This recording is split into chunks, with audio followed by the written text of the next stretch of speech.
So, welcome back to another episode of BanG Ave Mujica. So in the previous episode, it just seems like everything is just going downwards and downwards and downwards, and in the very end, we heard the Mutsumi scream. Now, was that scene actually taking place, or was that just something that was in Mutsumi's mind? I'm not sure, or Mortis's mind. I'm not sure. I'm sure we'll see it in this episode. I've seen like some people speculate that it was just a fictional scene because of like some of the factors, but I guess we'll see. It was absolutely crazy seeing the entire conversation go down, and Mortis just slowly, over time, over the span of that conversation, just realizing, wait, this is not the direction I wanted to go, and going from this calm demeanor to like this completely panicked demeanor. It was an absolutely chilling scene, and also the entire framing of her peeking through a door and stuff like that was straight out of a horror movie. And also, Sakiko, of course, even figuring out in the first place that Mortis has the idea, right? Or Mutsumi, and this is a separate personality, right, in the shape of Mortis. So absolutely incredible episode. From what I've heard from people, apparently from here on out it's gonna go even crazier, even darker. So I'm scared, honestly. I was gonna say I'm excited, but I'm also scared. So let's see where this goes. So if you wanna watch this uncut and unblurred, as always, it's on my Patreon, which is down in the description. And let's go into BanG Ave Mujica episode 5.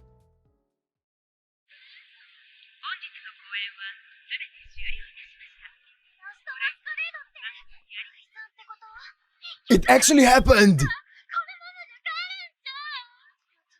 Where are people saying this was just in her head?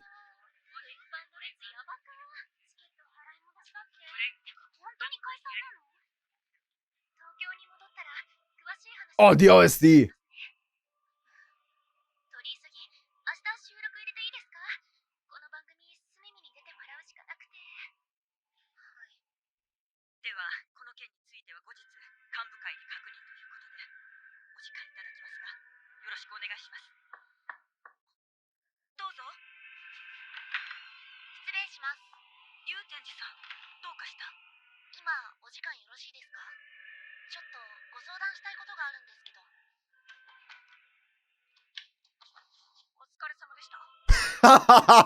She just leaves. She got enough of this. Damn. I only have 29 bands left to go.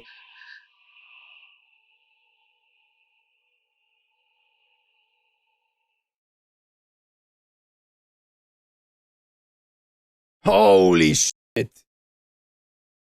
Umiri is such an interesting character in this. It's like, it's national news. That's insane.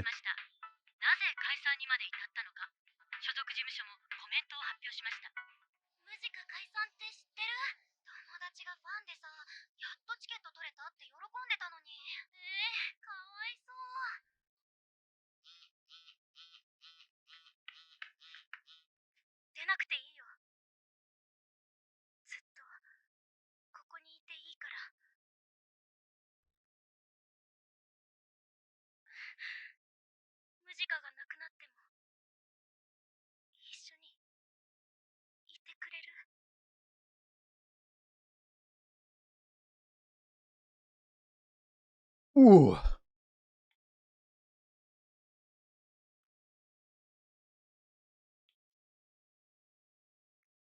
Ooh, don't do that.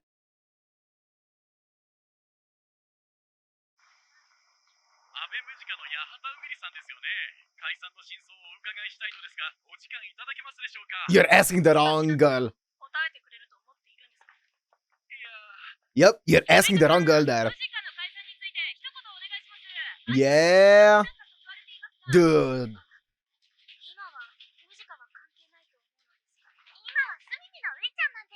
Yeah, mana.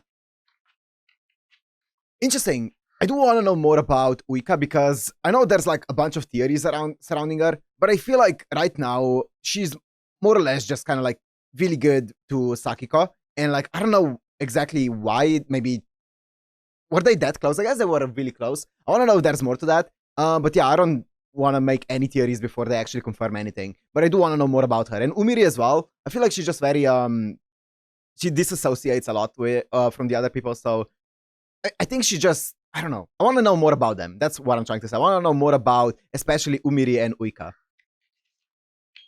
I don't know much about them.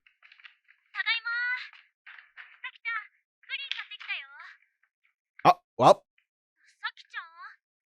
Well. Yep. Wait. Wait, that's a scary letter.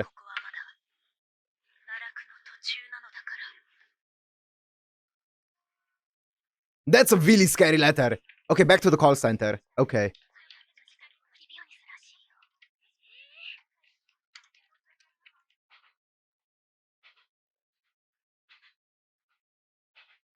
God, I would be panicking if I saw that kind of letter being left behind.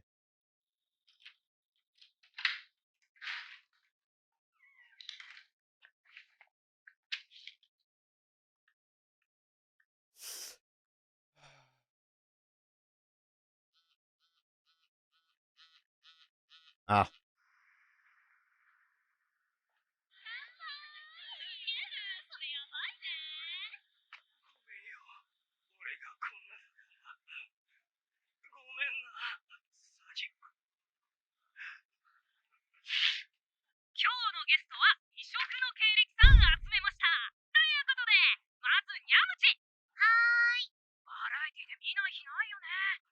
She's doing good!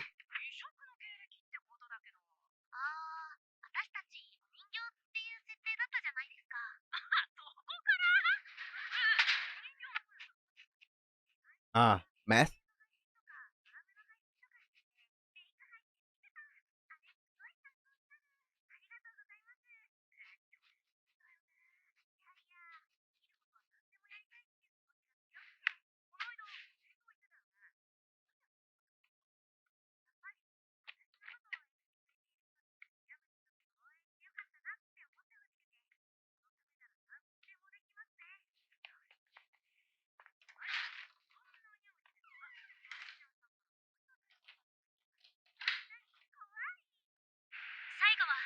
Hmm.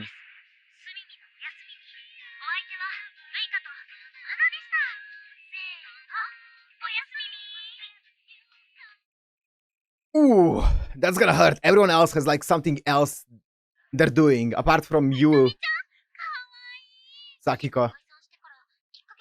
Wow!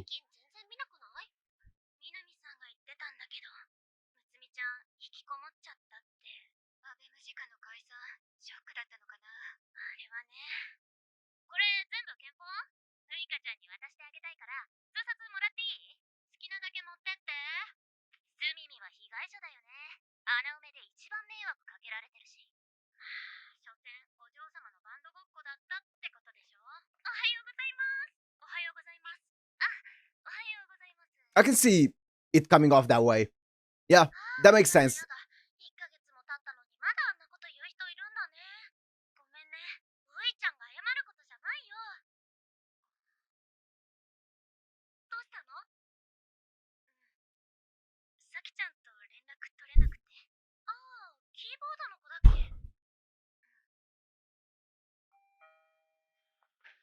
Oh! Fancy meeting you here.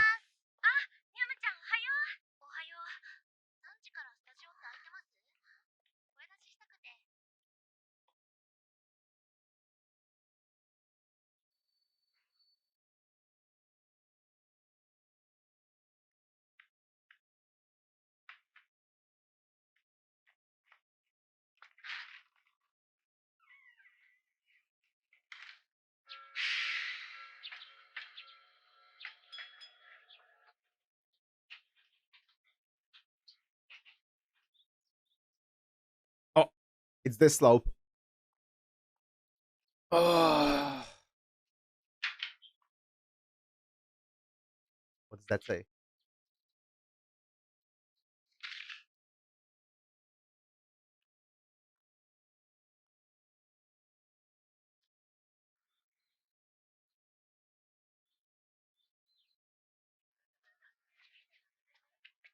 Tricky.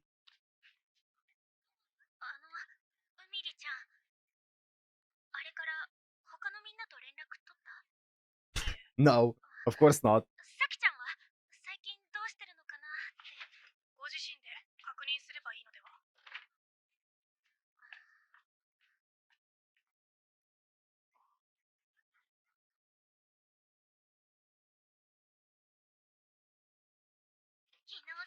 Dude, I'm gonna be honest, if I saw that kind of letter, as I said, being like written down at my place, I would be panicking. Like, honestly, I think Ui is actually taking it pretty nicely, you know.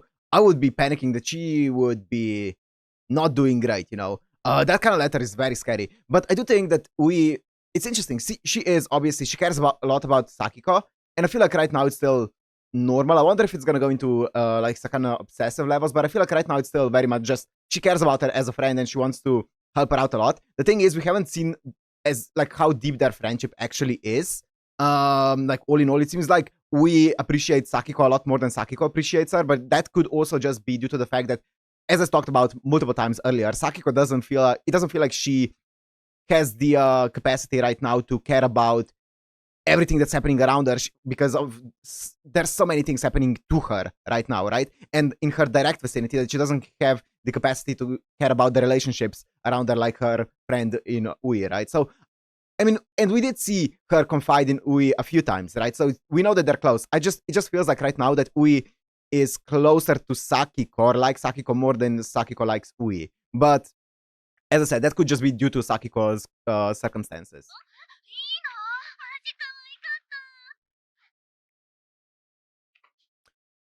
Honestly, respect to Nyamu and Umiri for being able to find a new direction instantly, right?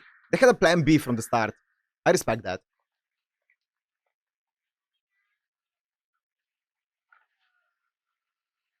Ah, yes. The grandpa. From the mother's side, right?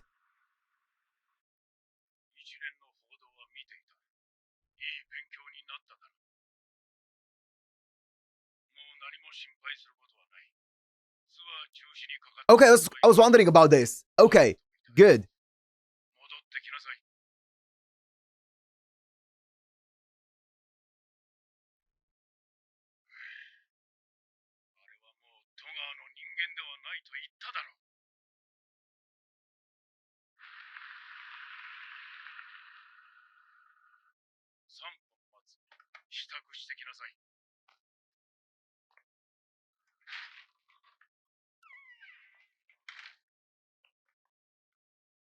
Also, has Saki even said a single thing during this episode?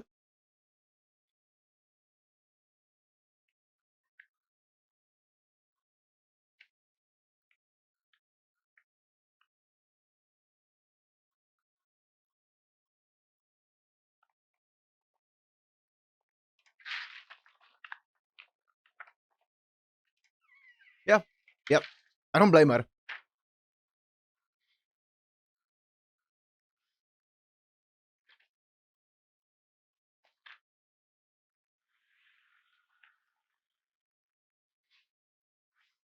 God.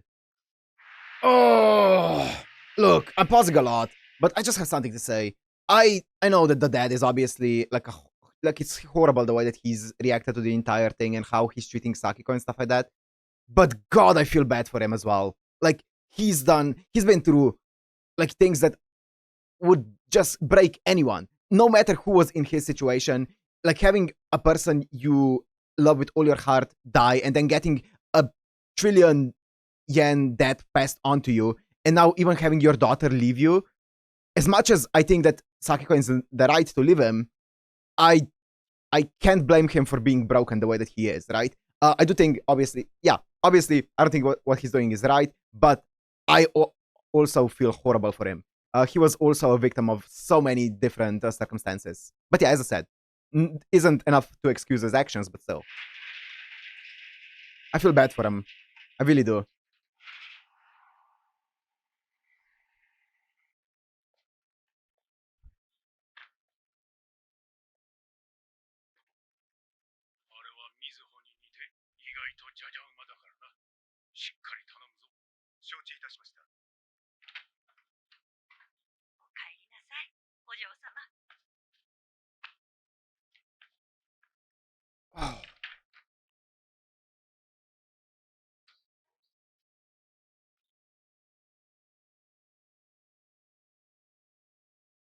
Oh, it's this piano.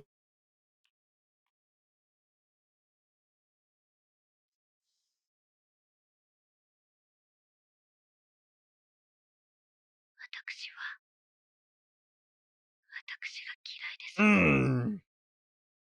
あの人は一体どこへ？このままでは見つかるものも見つかりません。一刻も早く探し出さないといけませんわ。しかし、探すと言っても、一体全体どこを探したものか。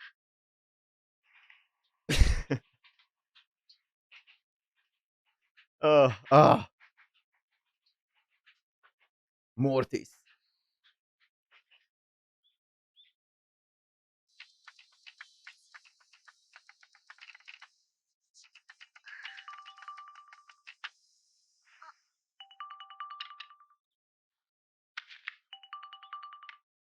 はい、祐天寺です。舞台ですか？はい。プロデューサーから直接オーディションの案内が？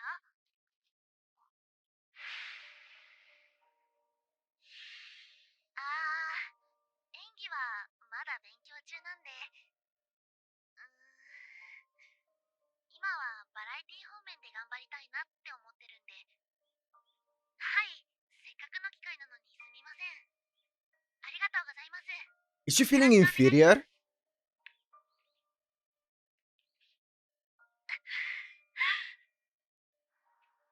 Is she comparing herself and realizing that she can't put on a performance as good as Mutsumi? That's interesting.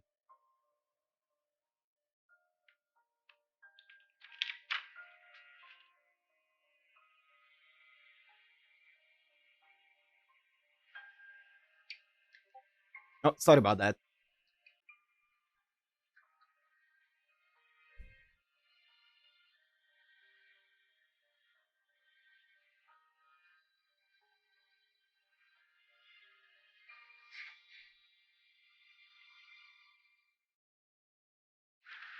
She made 2 cups of coffee. Like a month after she left the house. 本当にお嬢様だったんだ。ほら、デビューした時ネットで話題 It's に been な a った while. の。オブリビオニスは戸川グループの。CM で森みなみもやってたじゃん。戸川グループ。That's cute. さより、今日さきこちゃん見かけてさ、すっごい車でお迎えされてたよ。さすが戸川グループだよね。戸川グループ。I love Anon. ちょちょ、鳥。そう、鳥。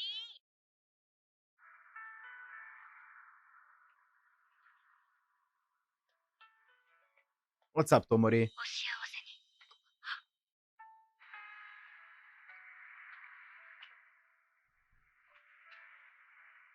幸せってなんだろう。 No! Oh, Ricky! 幸せだけど。なんでもない。じゃあ。Oh, I love Ricky so much. The tsundere.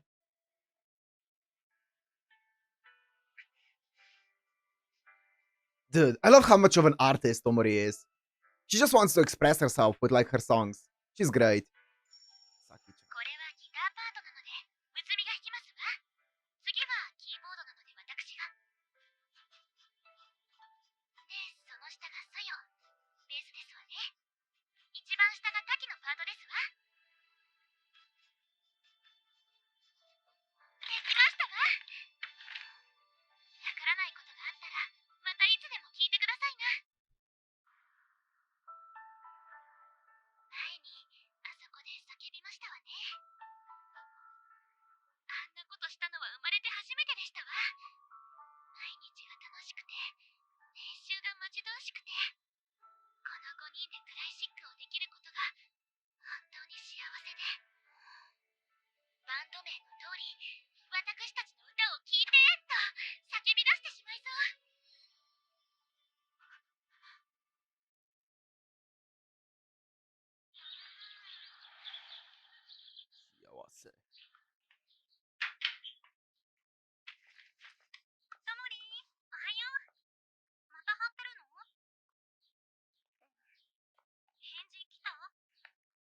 Tomori. Of course. Of course it's Tomorin.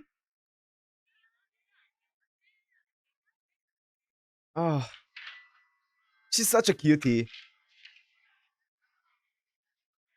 Ooh.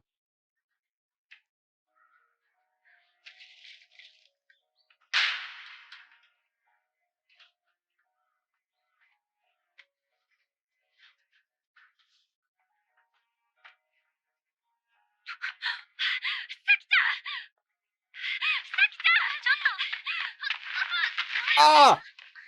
トモリ大丈夫？任せて。 Okay, Anon. 3年間クラスでアンカーだったから。さきこちゃんちょっと待って。友達です。 Oh, Anon! Yes!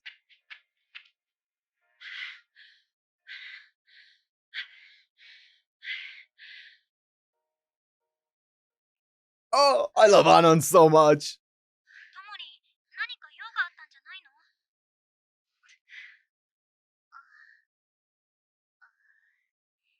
でもすごい車だよね。このシートのフィット感半端ないよ。すっごい。でかくない？バラも咲いてるし、貴族じゃん。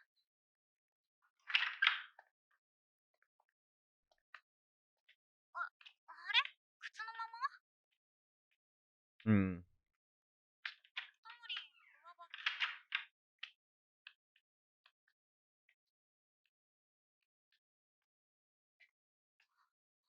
トモリ？ビリヤード？やばくない？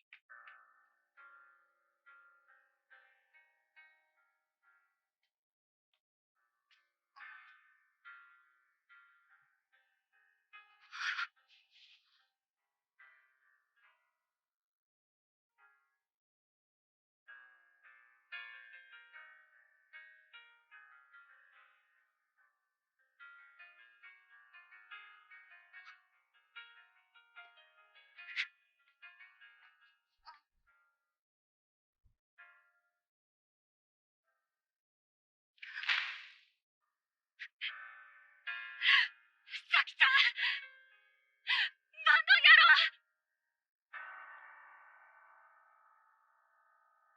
ろう。 Ma'am?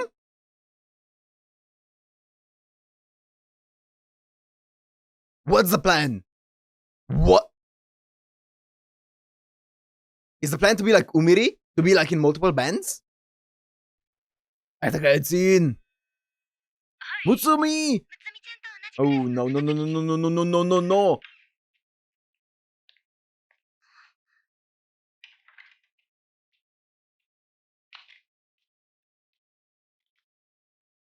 Soya, please, for the love of God, be nice. Be sensible.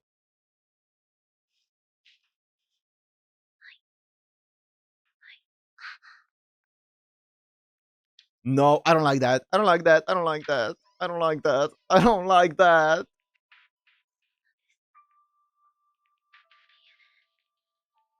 っと眠ったままで。むつみちゃん、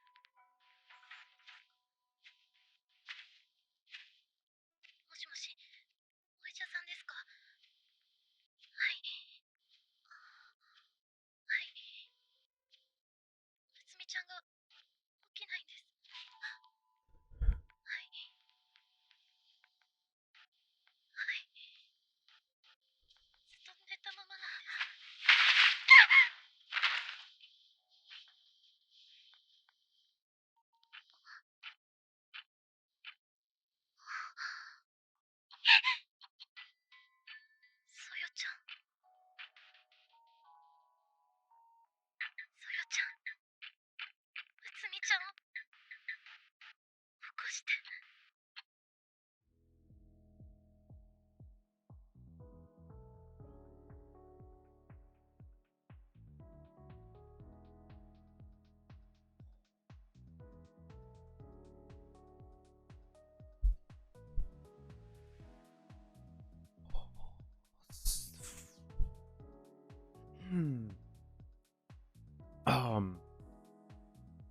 Ooh, so I was gonna talk about how this was definitely a bit of a cooldown period after the previous episode. Ooh, they threw us a bit of a they threw us a curveball here at the end. Wow, that was a punch to the gut, man, at the end here. So what it seems like is Mortis wanting Mutsumi-chan to wake up, but she can't do it, right? Mutsumi doesn't want to doesn't want to come out. And I feel like is it like some kind of like combination of DID and schizophrenia? I know that not all of like imaginary friends and stuff like that are classified as like schizophrenia necessarily, and not all of like very illustrious imagination type of personalities are illustrated as schizophrenia. But it feels like the way that she's acting oftentimes, it seems very close to it at least, and it seems like the way that I'm guessing it's Mortis, right? The way that Mortis was talking about Mutsumi-chan and caressing the guitar, I'm guessing it's talking about Mutsumi as if it's the guitar. Now, is that because Mutsumi is the one like of the two that could actually play the guitar, and that's why it's attributing Mutsumi's name to the guitar and like Mutsumi's character to the guitar? Possible. Wow, that's interesting. So, she's been on there, and obviously the thing that she was holding didn't seem like a phone, right? So, and she's like just repeating the conversation, and she's been in there for a month, by the way. That's insane. That's absolutely fucked, if I may say so. Okay, so yeah, she's definitely just, oh god. Okay, I don't know what's gonna happen with Mutsumi, and I don't want to speculate too much because it's an issue way out of my scope. So I guess we'll see about that, but that's definitely a tough scene. Apart from that, let's talk about the other characters. That's what I'm more inclined to talk about in this episode. So Saki, I was thinking that in the episode, I feel like I was talking about how the dad obviously broke because of all of the things happening, but also one thing that I kind of didn't really talk about is Saki also lost her mom in the midst of all of that. It's not just the dad who was suffering from a bunch of blows, right? And Saki, even though she lost her mom and lost her place in the entire rich side of the family and stuff like that, or I guess she decided to go away, but still, she still kept being strong and pushing forward, and I appreciate that a lot. Whereas the dad broke down. Now, I do think that the dad obviously had the responsibility of paying back the debt and also taking care of Sakiko, which definitely contributed to him just breaking. But yeah, either way, I just wanted to say that I really feel bad for the dad. As awful as he is, I feel bad for him. Apart from that, Umiri and Nyamu. So, I know that Nyamu gets a very mixed reception from people. I think that obviously some of the things that she said, especially in the first 2 or 3 episodes, were very toxic. Like, she was very, very toxic at the beginning, right? Very manipulative. And that's fair enough. I feel like it's fair if you dislike her for that. And I do think that obviously what she said was wrong, but I do appreciate a lot of the traits about her. I appreciate the fact that she's able to bounce back. I really like how mentally strong she can be and resilient. That's the word. She's very resilient. And she knows how to manage herself. She knows how to, manage her life. And she didn't stake everything on Ave Mujica, which I think you should never put all of your eggs in one basket, as I said multiple times before. And she knew that. She knew that if like something with Ave Mujica ends up, going wrong, she knows that she can bounce back in a different direction. Same thing with Umiri. She has, like, I'm pretty sure during, like, It's My Go, she said she's, like, in 29 bands or something, right? So she has plan Bs, like, everywhere. To her, as far as I understand it, this is just one of the bands, right, that she's in. So it makes sense, like, that she's not as deeply emotionally invested in this entire band. I saw people saying that it's really weird how she wasn't reacting much to the entire Mutsumi situation, and like seeing someone have the idea and stuff like that in front of you and not really reacting, being very disassociated from the entire situation. And I feel like, yeah, I guess it's fair to say that she's very cold when it comes to that. But I do think that at the end of the day, she's picking her own battles, and it doesn't seem like she's as close to the people here. She's treating this completely as a job. And you know what? Fair enough. I mean, is it a bit scummy maybe that she isn't concerned with the health of the other members? maybe, sure, you can make that argument, yes. But also, I do appreciate the way that she's going about it, and I think she's going about it in a very healthy way. As I said, you have to pick your own battles, otherwise you're gonna end up just burning down.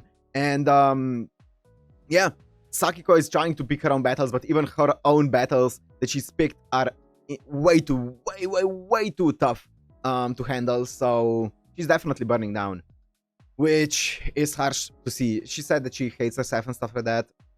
As I said, putting all of your eggs in one basket is gonna be a tough one. It's a dream that obviously she wanted to succeed with all of her being, but yeah, reality is a bitch. Also, obviously, since this is like there is a real life Ave Mujica group, obviously at the end they're gonna be together, but I do wonder how it's gonna come to them actually being like how this group is gonna come back together, right? Obviously, also what Tomori is trying to do here is, I mean, she realizes how important, she remembers how happy Sakiko was during the Ave Mujica, or sorry, Kreisig days, and she's like, you know what, let's form a band again, let's get you back into that happiness. I don't think she was really thinking about the logistics behind it. I don't think she was thinking about what's gonna happen with Maigo, what's like, how is it gonna work, is it gonna be a new band or anything like that. I think she just blurted it out because she wants to see Sakiko happy. Obviously, I don't think there's gonna be much coming out of that statement, but I appreciate Tomori's kind gesture. Also, let me say this, Anon picked up on what Tomori was wanted to do and just put all of herself, I guess, like she was like, yeah, I'm gonna show off my running skills, which is very Anon, but at the end of the day, she showed it off to help out her friend. She picked up on what Tomori was feeling and stuff like that. Just an absolutely great scene with Anon, you know? She was a Chad in that scene. I respect to Anon. I like really respect that entire scene there. Yeah, as I said, I can't blame Sakiko for leaving the dead, but I do feel bad for him. So what else is there? I thought, oh, Ui. Ui is the last piece that I'm kind of really, I'm not sure about. As I said, it feels like Ui is more concerned with Sakiko than Sakiko, or like more, I guess, closer with Sakiko than Sakiko with Ui. I don't know what that means. That could just be like, that's how that relationship dynamic worked. I think, as I said, I think the reason for this is because Sakiko is so invested in her own problems that she didn't have the time to build a deeper relationship with Uika and like see Uika as like, I don't know, any kind of like friend or like grow her relationship with her during the time that they were staying together. Meanwhile, Uika was more so concerned with Saki, and because of that grew closer to her, right? I think that's kind of like what was happening there. Maybe this is kind of like, I guess, a little bit of a theory more than anything else. I feel like at the beginning, or maybe slightly before, Ave Mujica, Sakiko and Uika were, you know, equally close to each other. But then as Sakiko became closed off because of all of her personal situations, I feel like that's when she ended up, you know, stopping that entire relationship progression between the two. Meanwhile, Uika, who was taking care of Sakiko, grew more and more attached to her. I feel like it's maybe that kind of situation. And that's why Uika right now feels like she's a bit more attached to Sakiko than Sakiko attached to Uika. But in saying that, I feel like she took it very calmly when Sakiko left a note, I'm going, goodbye, or whatever. I would have freaked out. I would have called the cops and been like, yo, there's a person who's very, very depressed who just left my house and left a note behind. I would be panicking. I would, honestly, for a second there, I was panicking. But then I was like, this is not Oshinoko, it's not gonna go there. And yeah, I calmed down, but I was panicking a bit. As I said, it definitely felt like a cooldown period to see what the characters are gonna do after that scene in the previous episode. Honestly, I saw a lot of people saying that scene happened in Mutsumi's head, and I was getting convinced, you know. When I watched the episode, I thought that is an actual scene, but then like in the Will performance, but then I was starting to get convinced by the people saying that it's all in Mutsumi's head because of like the rain and stuff like that. There were a bunch of like details that could connect it to it being all in Mutsumi's head, but now we see no, they actually disbanded. So as I said, because there is a real live band, right, that performs, they're obviously gonna get together at some point. But I wonder how it's gonna happen. Now I feel like the story is gonna be more so of not if they're gonna get together, but more so how they're gonna get back together, right? So that's gonna be interesting to see. Is there anything else I wanted to say about this episode? I wonder how it feels like the entire Togawa residence is pretty nice. Like, the dad is a bit, or the grandpa, I guess, is a bit, I guess, strict, cold towards, abrasive. Yeah, a bit abrasive towards Sakiko, but he doesn't seem like a bad guy. And the maid seemed very nice to Saki.